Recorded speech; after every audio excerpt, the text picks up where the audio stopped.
જય શ્રી રામ. હું છું કલ્પેશ.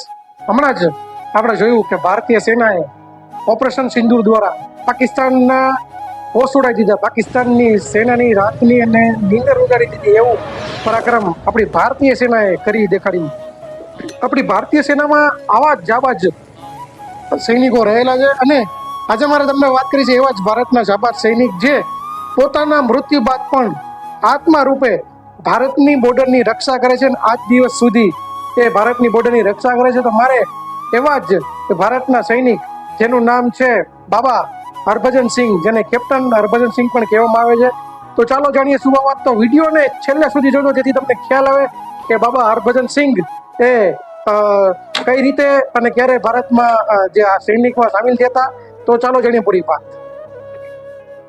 મારે આજે વાત કરવી હતી ભારતના એક એવા સિપાહીની કે જે પોતાના મૃત્યુ બાદ પણ ભારતની અને ચીનની બોર્ડર ઉપર ભારતની રક્ષા કરે છે. મિત્રો, એ સિપાહી કે જેને આજ સુધી એવો સિપાહી કે જેનું ત્યાં મંદિર બનાવવામાં આવ્યું છે અને એ સિપાહી કે જેને લોકો પૂજા કરે છે. મિત્રો, મારે તમને વાત કરવી હતી બાબા હરભજન સિંહ કે જેને કેપ્ટન હરભજન સિંહ પણ કહેવામાં આવે છે. મિત્રો, એમનો જન્મ 30 ઓગસ્ટ 1946 ગુંજરાવાડ, જે પંજાબ, જે હાલ પાકિસ્તાનમાં આવેલું છે, અને સદરાના ગામમાં થયો હતો, જે હાલમાં પાકિસ્તાનમાં છે. અને તેઓ ભારતીય આર્મીમાં જોઈન થયા હતા અને એમની ડ્યુટી જે છે એ ભારત અને સિક્કિમ જે બોર્ડર છે ત્યાં લાગેલી હતી. અને મિત્રો, કહેવાય છે કે 4 ઓક્ટોબર 1968 તે 22 વર્ષની ઉંમરના હતા અને ટુકલાથી ડોંગચોઈલાના રસ્તે ખચ્ચરની આખી એક ટુકડી લઈ અને જઈ રહ્યા હતા અને 3 દિવસ સુધી તે ગાયબ થઈ ગયા હતા અને આર્મીના લોકોને ઘણી બધી તપાસ કરવા છતાં પણ મળ્યા નહીં. એટલે કે આર્મીના લોકોએ વિચાર્યું કે એને ત્યાંના અમુક લોકો તો તેને ભગોડો જાહેર કરી દીધા કે આ ભાગી ગયા છે ફોજ મૂકીને. પરંતુ ત્રીજા દિવસે રાત્રે તે તેના એક મિત્રના સપનામાં જાય છે અને જણાવે છે કે તેઓ જ્યારે રસ્તામાં જઈ રહ્યા હતા ત્યારે ઊંચા પહાડ ઉપરથી તે પડી જાય છે અને વેતી નદીમાં પડી જાય છે. અને વેતી નદીમાં પડી જવાના કારણે તેનું જે શરીર છે તેનું મૃત્યુ થઈ છે. તેનું શરીર થોડુંક દૂર જઈને પહોંચી જાય છે અને તે જગ્યાએ તેનું શરીર પડેલું છે તેવું તેના એક મિત્રને તે સપનામાં જઈને કહે છે. અને તેનો મિત્ર જ્યારે સપનામાંથી જાગે છે અને બાકી આર્મી ઓફિસરને વાત કરે છે અને એ લોકો જાય છે, સર્ચ ઓપરેશન કરે છે અને તે જગ્યાએ જાય છે. તો જે જગ્યાએ કહેલું હતું તે જ જગ્યાએ તેમનું જે શરીર છે તે મળી જાય છે અને તે આર્મીના લોકોને અફસોસ થાય છે કે શા માટે તેમણે અમને ભગોડા કહ્યા અને તેને જે વિધિવત રીતે તેમના શરીરને અને તેને કીધું હતું તે પ્રમાણે તેના શરીરને ત્યાં તે જગ્યાએ તેની સમાધિ આપવામાં આવે છે.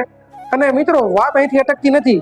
ત્યારબાદ પણ બાબા હરભજન સિંહ અન્ય સિપાહીઓના સપનામાં આવે છે અને કહે છે કે મારું ખાલી શરીર મર્યું છે, મારું આત્મા તો ડ્યુટી જ કરે છે. અને ઘણા બધા સિપાહીઓને વારે વારે સપનામાં આવે છે અને ચીન તરફથી જે કંઈ પણ કાર્યવાહી કરવામાં આવતી છે, ચીન તરફથી જે કોઈ વસ્તુ મીન્સ કે ભારત તરફથી કરવામાં આવે તો તેની માહિતી અગાઉ જ ભારતીય સૈનિકોને સપનામાં આવીને બતાવી દેતા છે. ચીન કોઈ બી જગ્યાએ કંઈ પણ જગ્યાએ કંઈ કરતો હોય છે તો તેની માહિતી બાબા સપનામાં આવીને કહી દે છે અને ભારતીય સૈનિકોને અગાઉથી જ ખબર હોય છે કે ચાઇના આ કરવા જઈ રહ્યું છે. એટલે કે આપણી બોર્ડર એમની આત્મા દ્વારા ઘણી આ રીતે સુરક્ષિત થઈ ગઈ છે. અને બીજું મિત્રો, ભારતીય સિપાહીઓ તો ઠીક છે, ચાઇનાના સિપાહીઓને પણ બાબા ત્યાં ડ્યુટી કરે છે તેવી રીતના એને દેખાય છે. ઘણીવાર તે ભારતીય સેનાના લોકોને કહે છે કે તમારો કોઈ અફસર સફેદ ઘોડા ઉપર અહીં આટા મારતો હોય છે, તમે એને બોલાવી લો. અને આ વાત જાણ્યા પછી જ કહેવાય છે ને કે મોટા આર્મી ઓફિસરો દ્વારા ત્યાં બાબા જ્યાં હતા ત્યાં તે બંકરમાં જ તેમનું મંદિર બનાવવામાં આવ્યું છે. તે જ બંકરમાં તેમનું મંદિર બનાવવામાં આવ્યું છે અને એ જ બંકરમાં તેમના માટે એક અલગ રૂમ રાખવામાં આવ્યો છે અને તેમનો સામાન રાખવામાં આવેલો છે.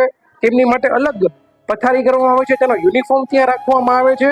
અને મિત્રો, કહેવાય છે ને કે તેને ત્યારબાદ આર્મી ઓફિસરનો જ એક તેને દરજ્જો આપવામાં આવ્યો. આર્મી ઓફિસરની જેમ જ તેને બાબાને ત્યાં તેને ડ્યુટી આપવામાં આવે છે અને રાત્રે બાબા ત્યાં સૂવે છે. અને કહેવાય છે કે મિત્રો, જે રૂમમાં બાબા સૂવે છે તે રૂમમાં રોજ સાફ સફાઈ કરવામાં આવે છે, રોજ તેની પથારી કરવામાં આવે છે, તેના બૂટ રાખવામાં આવે છે.